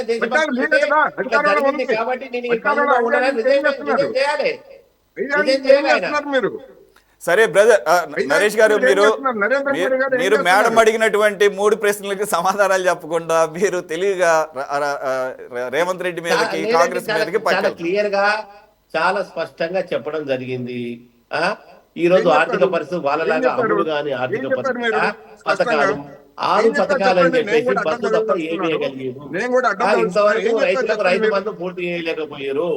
రైతు బంధు మా అమ్మా ఎంత మందికి రైతు బంధు ఇచ్చిందండి? కనీసం 5 ఎకరాలు ఉన్న వాళ్ళకి కూడా పూర్తి రాలేదమ్మా. 5 ఎకరాలు ఉన్న వాళ్ళకి ఇంకా కూడా అకౌంట్ లో పడలేదు తల్లి ఇంతవరకు. మరి ఎన్ని రోజులు పంట అమ్ముకునే స్థాయికి వచ్చింది తల్లి? వానలు పడుతున్నాయి, వడగంట వానలు పడుతున్నాయి, ఇంతవరకు రైతు బంధు అందలేదు తల్లి. నరేష్ గారు, మనం ఇప్పుడు తెలంగాణకు సంబంధించిన డిబేట్ పెట్టుకున్నప్పుడు మీరు అవన్నీ తీయొచ్చు. ఇప్పుడు డిబేట్ ఏంటంటే సార్వత్రిక ఎన్నికలు జరుగుతున్న వేళ 7 దశల్లో 4 దశలు కంప్లీట్ అయిన తర్వాత ఇంకా 3 దశలు మాత్రం ఉన్న సందర్భంలో ఎందుకని సంయమనం కోల్పోయి ప్రధానమంత్రి మోదీ గారు పదే ఈ మతపరమైనటువంటి వ్యాఖ్యలు చేస్తూనే మళ్ళా నేను అటువంటి వ్యాఖ్యలు చేయను అంటున్నారు. అన్న తర్వాత మళ్ళా వెరీ నెక్స్ట్ డే ఈ రకమైన వ్యాఖ్యలు చేయటం, అందులోనూ ఉత్తరప్రదేశ్ వెళ్ళి ఏకంగా మందిరాన్ని కూల్చేస్తారనడం. మీరు ఏ సందేశం ఇద్దాం అనుకుంటున్నారు? మీరు ఒక్కళ్ళే కస్టోడియన్సా? మీరు హిందూ మతానికి మీరు ఒక్కళ్ళే కస్టోడియన్స్ అనుకుంటారా ఏంటి? మేమంతా ఆ మతంలో పుట్టిన వాళ్ళం కాదా? టీవీ డిస్కషన్ మళ్ళీ చేస్తాం. రైట్ మేడం లక్ష్మి గారు. అలా టీవీ సార్ డిస్కషన్ ఇప్పుడు వల్ల మళ్ళీ చేస్తాం. అంబేద్కర్ ని అవమానించింది కాంగ్రెస్ వాళ్ళని అంటున్నారు. అంబేద్కర్ ను ఏ పరిస్థితులలో ఏది జరిగింది అనేది అది గతంలో జరిగిన విషయము. దానికి సంబంధించి అప్పటి పరిస్థితులు ఆ పరిణామాలకు అవి జరిగిపోయినాయి. కానీ ఇప్పుడు అదే అంబేద్కర్ ని వీళ్ళే పాత్ర గౌరవిస్తారు అనేది మనకు కావాలి. ఎందుకంటే అంబేద్కర్ క్రియాశీలక పాత్ర పోషించినటువంటి రాజ్యాంగాన్ని రద్దు చేసి మనువాద సిద్ధాంతాన్ని తీసుకొచ్చేటువంటి ప్రయత్నం చేస్తున్నారు. మరి వీళ్ళు ఏ పార్టీ గౌరవిస్తున్నారు అనేది మనకు సమాధానం చెప్పాలి. రెండోది, రేవంత్ రెడ్డి గారి గురించి వ్యక్తిగతంగా మాట్లాడడం జరుగుతూ ఉంది. రాజకీయంలో అత్యంత సహజం పార్టీలు మారడం అనేది. రాజకీయంగా వాళ్ళు వాళ్ళ వ్యక్తిగతంగా తీసుకునే నిర్ణయాలను బట్టి వస్తారు. ఇవాళ రేవంత్ రెడ్డి గారు ఏబీవీపీలో పనిచేసిండ్రు కావచ్చు గాక, తర్వాత తెలుగుదేశం పార్టీలో ఇండిపెండెంట్ గా తన ఒక రాజకీయ భవిష్యత్తు నిర్మించుకున్నారు. తర్వాత టీడీపీలోకి వచ్చిండ్రు. టీడీపీ నుంచి ఇక్కడున్న తెలంగాణలో ఉన్నటువంటి పరిస్థితులకు అనుగుణంగా వారు కాంగ్రెస్ పార్టీలోకి రావడం జరిగింది. కాంగ్రెస్ పార్టీలోకి వచ్చిన తర్వాత వాళ్ళ ఎంత కష్టపడాలనో అంత కష్టపడిండ్రు. పార్టీని అధికారంలోకి తీసుకురావడానికి సీనియర్లని, మాలాంటి జూనియర్లని, మాలాంటి తెలంగాణ సమాజంలో ఉన్నటువంటి ప్రతి ఒక్క యువతని కలుపుకొని ఆయన ముందుకెళ్ళి ఒక అగ్రెసివ్ గా పనిచేసి, ఒక డైనమిక్ గా పనిచేసి ఇలా కాంగ్రెస్ పార్టీని అధికారంలోకి తీసుకొచ్చే విధంగా కృషి చేసిండ్రు.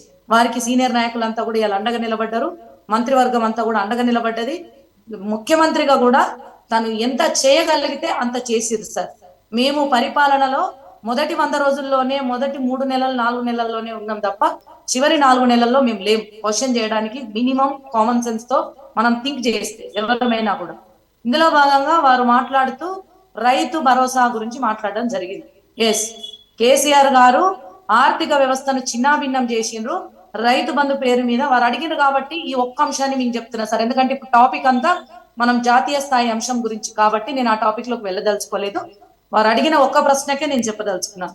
కేసీఆర్ గారు అపాత్ర దానం చేసి రైతు బంధు పథకం పేరు మీద కోట్లాది రూపాయలని దారాదత్తం చేస్తే అర్హులైనటువంటి రైతులకు వ్యవసాయానికి సాగు చేసుకోవడానికి సహాయం అందవలసినటువంటి అవసరం ఉందని గౌరవ ముఖ్యమంత్రి గారు గుర్తించి మిగతా మంత్రివర్గం అందరితో చర్చించి క్షేత్రస్థాయి వరకు అధికారులతో చర్చించి రైతు భరోసా పథకం మేము పెట్టుకున్నది అది కాంగ్రెస్ పార్టీ నుంచి.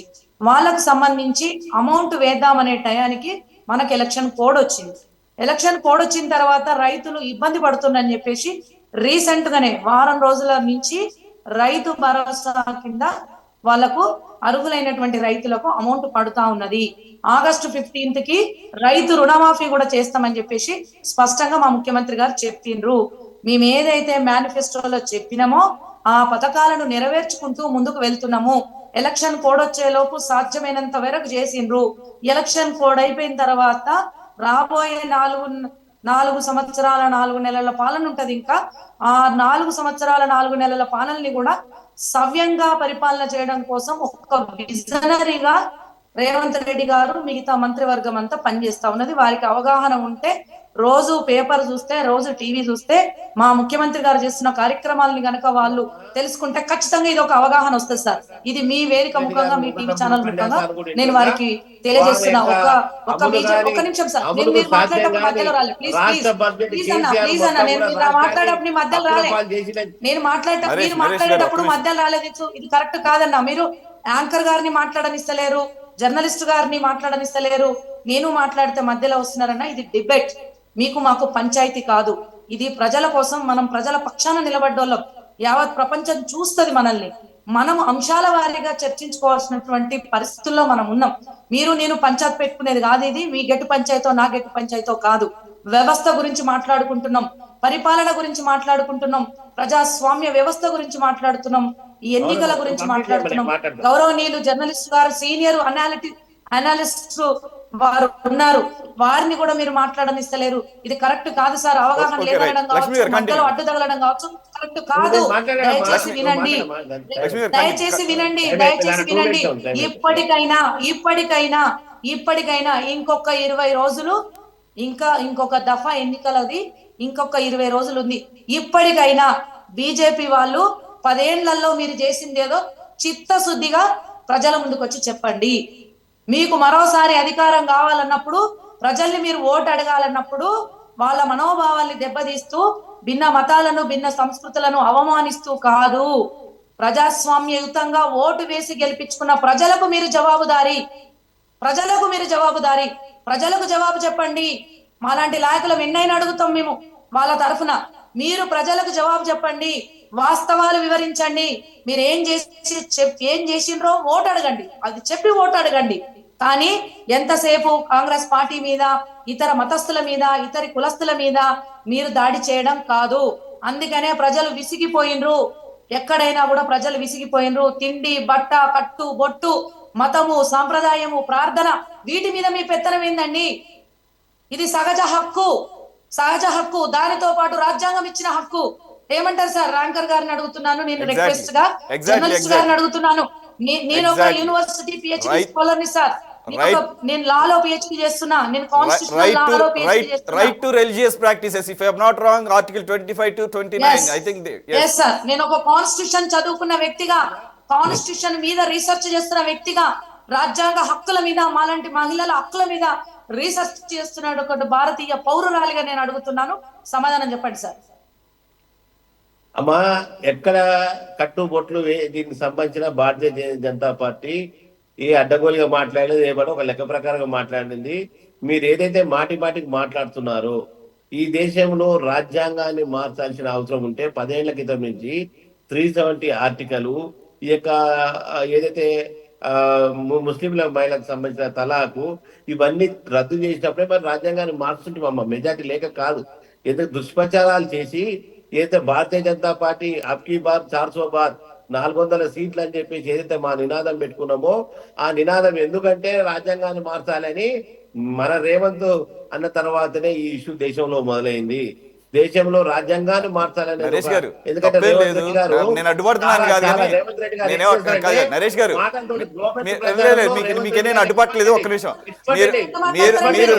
మీరు కానీ మీ పార్టీ కానీ రియలైజ్ అయితే పర్లేదు, కానీ మీ పార్టీకి సంబంధించిన అనంత్ కుమార్ హెగ్డే చేసినటువంటి వ్యాఖ్యలు అలాగే ఒకళ్ళిద్దరు చేశారు.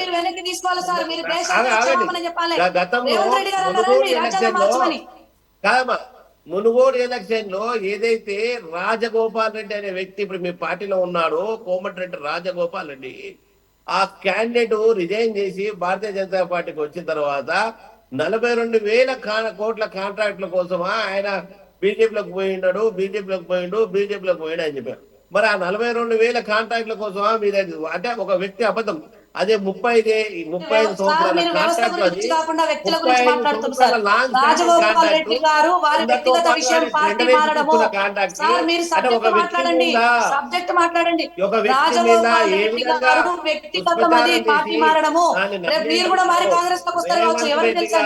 చాలా దిట్ట. దాంట్లో ఒక వ్యక్తి మీద బురద తల్లి దాన్ని నమ్మించడంలో రేవంత్ రెడ్డి గారి విషయం కాసేపు పక్కన పెట్టండి. అనంత్ కుమార్ హెగ్డే ఏ పార్టీ? అనంత్ కుమార్ హెగ్డే ఏ పార్టీ? మీ బీజేపీ వ్యక్తే కదా, మీ బీజేపీ నాయకుడే కదా. మేడం లక్ష్మి గారు, అనంత్ కుమార్ హెగ్డే అని బీజేపీ నాయకుడు మాట్లాడిన మాటే కదా ఇది. అగ్లీ బార్ 400 పార్ అనేది మేము ఎందుకు అడుగుతున్నామంటే రాజ్యాంగాన్ని మార్చాలన్న మా యొక్క ఉద్దేశంతోనే అడుగుతున్నాం అని చెప్పేసి అనంత్ కుమార్ హెగ్డే అని బీజేపీ నాయకుడు అన్న మాటల్ని మీరు కాదంటారా? చూడండి, ఇక్కడ ఒక్కొక్క రాష్ట్రంలో ఒక్కొక్క నాయకులు మనం చాలా స్పష్టంగా మా భారతీయ జనతా పార్టీ దేశీయ అధ్యక్షుడు బీజేపీ నేషనల్ ప్రెసిడెంట్ నడ్డా గారు మాట్లాడినా, లేకపోతే ప్రధానమంత్రి గారు మాట్లాడినా, అమిత్ షా గారు మాట్లాడినా, ఓ రాజ్నాథ్ సింగ్ మాట్లాడినా మనం దాన్ని పరిగణలో తీసుకోవాల్సి వస్తుంది. ఒక రాష్ట్రంలో ఒక నాయకుడు ఇచ్చే స్టేట్మెంట్ ని మనం పరిగణలోకి తీసుకొని మాట్లాడకూడదు. ఆ లెక్కన మాట్లాడితే రోజు కొన్ని కొట్లాటలు అయితే, రోజు కొన్ని మత సంఘటనలు అవుతాయి. కొన్ని ఎంపీలు అనవసరంగా మాట్లాడితే ఆ ఎంపీలను భారతీయ జనతా పార్టీకి వెళ్ళి సస్పెండ్ చేయడం కూడా జరిగింది. ఆ విషయం మనం గుర్తుపెట్టుకోవచ్చు. మా యొక్క ఇది పాకిస్తాన్ కి సంబంధించి ఒక స్టేట్మెంట్ ఇచ్చిన కారణంగా, ముస్లింలకు సంబంధించి ఒక వ్యతిరేక స్టేట్మెంట్ ఇచ్చిన కారణంగా ఒక లేడీని పార్టీకి సస్పెండ్ చేయడం కూడా జరిగింది. ఇప్పుడు ఆ పేర్లన్నీ మీ అందరికి తెలుసు. కాబట్టి ఎవరైతే అథెంటిక్ పర్సన్ ఉన్నారో వాళ్ళు మాట్లాడుతున్నారు, కానీ చాలా స్పష్టంగా చాలా క్లియర్ గా చెప్పడం జరిగింది. డాక్టర్ బిఆర్ అంబేద్కర్ రాసిన రాజ్యాంగాన్ని ఎప్పటి వరకు భారతీయ జనతా పార్టీ అధికారంలో ఉంటుందో అప్పటి వరకు మార్చే విధానమే లేదు. అసలు మీరే కాదు అట్లా కొనసాగుతుంది. అసలు అదేవిధంగా మనం రిజర్వేషన్ కూడా అవగాహన ఈ లేకుండా దేశంలో మాట్లాడటమే కానీ మేడం గారు కూడా లా ప్రొఫెషనల్ కాబట్టి ఈ రాజ్యాంగాన్ని మార్చే అవకాశం ఎవరికీ లేదు, ఎవరికి ఉండే అవకాశం కూడా లేదు. రాజ్యాంగాన్ని అమెండ్మెంట్స్ చేసుకునే అవకాశం అది కూడా అక్కడ ఉన్నటువంటి ఆ సబ్జెక్ట్ పరంగా వెళ్లాల్సిందే తప్ప రాజ్యాంగపరమైన మౌలిక స్వరూపాన్ని మార్చే అధికారం ఎవరికి అవకాశం లేదు. సుప్రీంకోర్టు ల్యాండ్ మార్క్ జడ్జిమెంట్స్ లో అనేక సార్లు స్పష్టం చేసింది. If I'm not wrong. ఇందాక మాట్లాడుతూ ఒక మాట అన్నారు సార్, మాకు మెజారిటీ లేక కాదు మేము మార్చాలనుకుంటే అని మాట్లాడింది.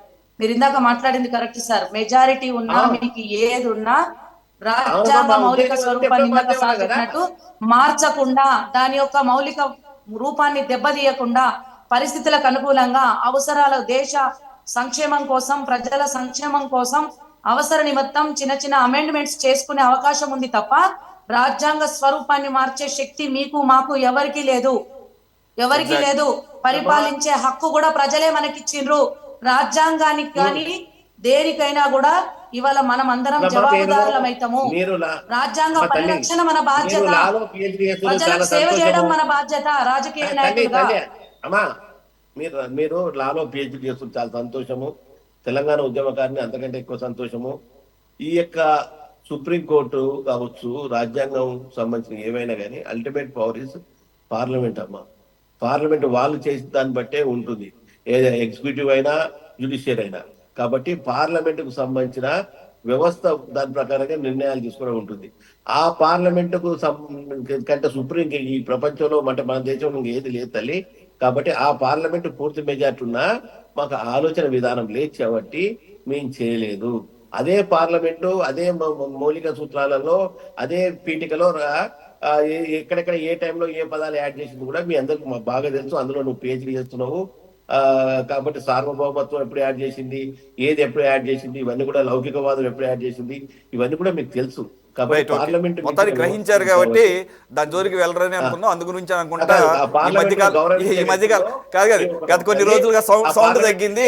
అగలీ బార్ 400 పార్ సౌండ్ వినపడటం లేదు, ఎక్కడో తప్ప గ్రహించినట్టున్నారు. రైట్ కోటేశ్వర గారు, we are in the last minutes of. అయితే నేను జస్ట్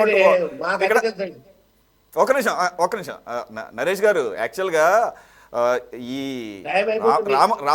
రామ మందిరం ప్రారంభోత్సవం కూడా కాంట్రవర్సీ అయింది. ఈ దేశంలో ఉన్న నలుగు దిక్కులా ఉన్నటువంటి మఠాధిపతులు కూడా బహిష్కరించారు. అప్పుడు ఒక్క కాంగ్రెస్ పార్టీ అని మీరు అంటున్నారు. కాదు, ఏ మతానికైతే ఒక సింబాల్గా ఉండి మఠాధిపతులుగా ఉన్నారో వారు కూడా ఇది ఇంకా పూర్తి స్థాయిలో పూర్తి అవ్వకుండా దీన్ని ఓపెన్ చేయటం అనేది ఆగమశాస్త్ర నిబంధనల ప్రకారమే ఇది విరుద్ధం అని చెప్పేసి మఠాధిపతులే బహిష్కరించిన సందర్భం చూసాం. కాబట్టి మళ్ళా ఈరోజు కూడా ఏదైతే వారణాసిలో నామినేషన్ వేశారో ప్రధానమంత్రి గారు, ఆ వారణాసికి సంబంధించినటువంటి జ్యోతిర్మఠ్ శంకరాచార్యులు అనే ఆయన వారణాసిలో ఎవరైతే నామినేషన్స్ వేశారో మోదీకి వ్యతిరేకంగా వారందరి యొక్క నామినేషన్లు వాళ్ళని బెదిరిస్తున్నారని, అలాగే రికార్డు స్థాయిలో 36 మంది నామినేషన్లు తిరస్కరణకు గురయ్యారని చెప్పేసి ఆరోపణ చేసింది ఎవరో కాదు, జ్యోతిర్మఠ్ శంకరాచార్యులు ఆరోపణ చేశారు. కాబట్టి రాజ్యాంగానికి సార్ నేను క్లోజ్ చేసే ముందు ఒక మాట చెప్తాను సార్. నేను ఎందుకంటే ఏ మీటింగ్ వెళ్ళాలి, చాలా స్పష్టంగా గుర్తుపెట్టుకోండి. లాస్ట్ టైం ఇదే టైంలో మన తెలంగాణ ప్రాంతానికి వెళ్ళి ఏదైతే పసుపు బోర్డుకు సంబంధించిన వాళ్ళు నరేంద్ర మోడీ దగ్గర నామినేషన్ చేయడం మనం మర్చిపోకూడదు. సో ఒక్కొక్కసారి ఒక్కొక్క ఇష్యూ మీద నామినేషన్లు పడుతూనే ఉంటాయి. అది నరేంద్ర మోడీ గారు కావచ్చు, ఇంకెవరైనా కావచ్చు, ఎవరైతే సుప్రీం పవర్ గా ఉన్నారో వాళ్ళకు వ్యతిరేకంగా కొన్ని కేసులు సంఘటనలు జరిగినప్పుడు దేశంలో వాళ్ళు కారణప్పుడు ఆ వ్యక్తి ఎవరైతే ప్రధానమైన వ్యక్తి ఉన్నారో వాళ్ళు పోటీ చేసే ప్లేస్ లో వాళ్ళు నామినేషన్ వేస్తూనే ఉన్నారు. మా కవితమ్మ మీద కూడా ఎంతో మంది నామినేషన్ వేశారు. So it's not it's criteria, దాన్ని బట్టి మనం జడ్జిమెంట్ ఇవ్వకూడదండి. Thank you. నాకు ఇంకొక ప్రోగ్రామ్ ఉందండి, ధన్యవాదాలు. ఓకే, కోటేశ్వరరావు గారు కంక్లూడ్ చేసండి. ఆయన పేరు వచ్చేసి అవిముక్తేశ్వరానంద్ అట సార్. జ్యోతిర్మఠ్ శంకరాచార్యులు ఆయన చేసినటువంటి ఆరోపణ, మోదీ గారు నామినేషన్ చేసినటువంటి వారణాసిలో ఎవరైతే ఆపోజిట్గా ఉన్నారో వాళ్ళందరినీ బెదిరిస్తున్నారని చెప్పేసి, అలాగే అత్యధిక స్థాయిలో నామినేషన్లు తిరస్కరణకు గురయ్యారని చెప్పేసి, అంటే మనం ఆయన అక్కడే ఉండి వ్యాఖ్యలు చేశారు కాబట్టి మనం మాట్లాడుకుంటున్నాం. ఎవరో ఒక ఎంపీ ఏదో వ్యాఖ్యలు చేశారు అని చెప్తున్నారు.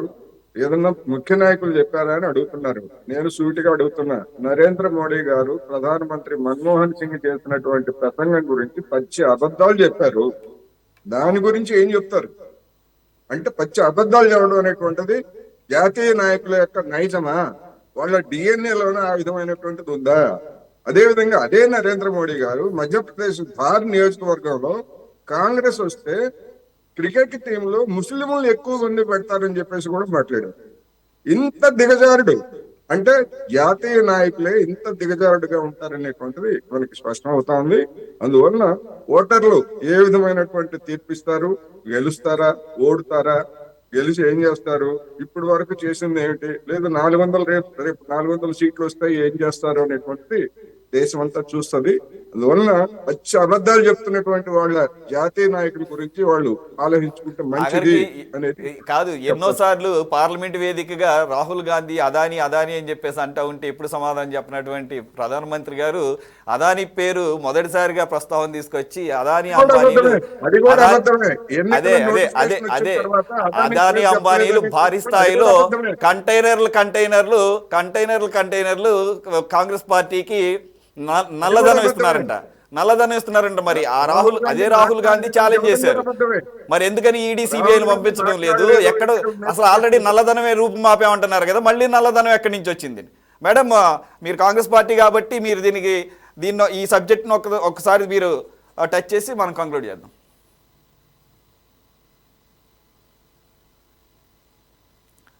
మీది మ్యూట్లో ఉంది మేడం, మీ ఆడియో మ్యూట్లో ఉంది.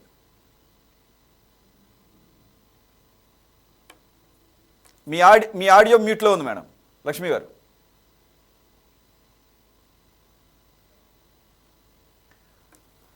Right, okay, let's conclude this. Madam Lakshmi గారు వినపడుతుందా? మ్యూట్లో ఉంది, మీ ఆడియో మ్యూట్లో ఉంది, ఒకసారి చెక్ చేయండి.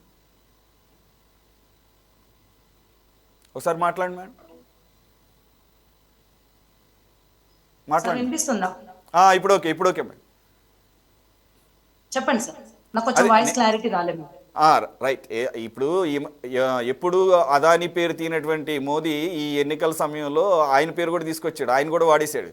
అదాని అంబానీలు కంటైనర్లు నల్లధనాన్ని కాంగ్రెస్ పార్టీకి ఇస్తున్నారని చెప్పేసి దానికి రాహుల్ గాంధీ గారు కూడా ఛాలెంజ్ చేశారు. If that is the case, why don't you send the ED and CBI and at the same time అసలు బ్లాక్ మనీనే అరికట్టేసామంటున్నప్పుడు మళ్ళీ బ్లాక్ మనీ ఎక్కడి నుంచి వచ్చింది అని చెప్పేసి క్వశ్చన్ చేశారు. మళ్ళీ దానికి ఓపెన్ డిబేట్ కూడా ఆయన అడిగారు. కానీ మా స్థాయి వేరని చెప్పేసి వాళ్ళు ఏదో వేరే అధికార ప్రతినిధిని ఏదో అడుగుతున్నా, ఇది అసైన్ చేస్తామని చెప్పేసి అంటున్నారు. దాని మీద ఆ అంశం మీద మాట్లాడేస్తే మనం క్లోజ్ చేద్దాం. ఓకే సార్, ఇప్పుడు వాస్తవానికి మోడీ గారు అదానీలకు అంబానీలకు ప్రైవేటు శక్తులైన వాళ్ళకి దేశ సంపదనంతా కూడా అంటగట్టే ప్రయత్నం చేసిండ్రు, ఆల్రెడీ చేసేసిండ్రు. నల్లధనం పేరు మీద జరిగినప్పుడు నిజంగానే ప్రజల అకౌంట్లో డబ్బులు పడతాయని అందరు కూడా ఎక్స్పెక్ట్ చేసిండ్రు. డిమానిటేషన్ చేయడం కావచ్చు, అన్ని కూడా చేసినప్పుడు ప్రజలు ఊహించిండ్రు. వాస్తవానికి ఇవాళ ప్రధానమంత్రి మోడీ గారు ఏ సభలో ఏం మాట్లాడుతుండ్రో అసలు వాళ్ళకి అవగాహన ఉందా అనేది నాకు డౌట్ వస్తుంది. వాళ్ళు నిజంగానే బ్లాక్ మనీని అరికట్టిన తర్వాత నిన్న మొన్నటి వరకు కూడా అంబానీ అదానీలతో చెట్టాపట్టాలు వేసుకొని తిరిగిన వాళ్ళు ఇలా కాంగ్రెస్ పార్టీకి డబ్బులు ఇస్తున్నారు అని అంటే మరి వాళ్ళ ఉద్దేశాలు ఏందనేది మనం అర్థం చేసుకోవాలి. ఎందుకంటే కాంగ్రెస్ పార్టీ అకౌంట్లను కూడా సీజ్ చేసింది కూడా మోడీ గారే. మా పార్టీ అకౌంట్లను సీజ్ చేసిండ్రు, మేము బ్లాక్ మనీ మీరు కలెక్ట్ చేసినామన్నారు. మరి బ్లాక్ మనీ లేకుండా దేశంలో లేకుండా చేసినామన్నారు కదా, మరి ఆ బ్లాక్ మనీ ఎవరి దగ్గర ఉన్నది? వాళ్ళు వైట్ మనీగా మార్చి ఎక్కడ దాన్ని స్ప్రెడ్ చేసింది అనేది కూడా మనకు చెప్పలేదు వాళ్ళు. ఇవాళ ఏంటంటే దేశ ప్రజలకు అందరికీ విసుగు పుట్టింది. వీళ్ళు రాముడి పేరు మీద ఆలయం పేరు మీద చేస్తున్న రాజకీయానికి విసుగు పుట్టి ప్రజలంతా వాళ్ళకి రివర్స్ అవుతున్నారు. కాబట్టి ఇంకే దారి లేక ఈ ఒక్క దారి వెతుక్కొని మళ్ళా బ్లాక్ మనీ అంతా వాళ్ళకి డబ్బులు పంచుతున్నారు. కాబట్టి రేపు కాంగ్రెస్ వాళ్ళు గెలిస్తే అంబానీలు అదానీలు వాళ్ళ బ్లాక్ మనీ మొత్తం కాంగ్రెస్ వాళ్ళకి ఇచ్చి ఆ మనీని అంతా కూడా ఎలక్షన్ లో పెట్టి వాళ్ళు గెలిచి అధికారంలోకి వచ్చిందని ప్రజలకు చెప్పడానికో, మరి వాళ్ళు దేశంలో వాళ్ళ ఓటమికి సరైన కారణాలు, అసలు మేము ఈ తప్పులు చేయడం వల్ల మేము ఓటమి పాలైనము అని చెప్పుకోకుండా అంబానీలు అదానీలు బ్లాక్ మనీ తీసుకుపోయి విచ్చలవిడిగా డబ్బులు కాంగ్రెస్ వాళ్ళకి ఇచ్చారు కాబట్టి వాళ్ళు గెలిచిండ్రు అని చెప్పడానికి ఏమైనా ప్రయత్నాలు చేస్తున్నారు. ఎందుకంటే ఇంటెలిజెన్స్ రిపోర్ట్ కావచ్చు, ఎగ్జిట్ పోల్స్ కావచ్చు, వాళ్ళకు ప్రతికూలమైనటువంటి వాతావరణం ఏమైనా ఏదో ఏర్పడుతుందనే భయాందోళనలో ఉండి ఈ కామెంట్లు చేస్తుందని నాకు అనిపిస్తుంది sir. let us wait and మా see. Rahul Let us wait Gandhi and గారు see. చేసినటువంటి సవాల్ని వాళ్ళు రిసీవ్ చేసుకుంటారని నేను ఆలోచిస్తున్నాను. Let's wait and see. It just only last ఫేజ్కి వచ్చేసరికి ఒక 14 days ఉంది, 2 weeks కూడా లేదు. అలాగే 4th వచ్చేసరికి రిజల్ట్స్ కూడా ఎక్కువ టైం లేదు. రైట్, ఇది ఈరోజు special debate. Thank you very much for joining Lakshmi గారు, అలాగే కోటేశ్వర గారు, నరేష్ గారు. ఇది వాళ్ళ స్పెషల్ డిబేట్. మరో అంశంతో మళ్ళీ కలుద్దాం. Stay tune to City 24/7.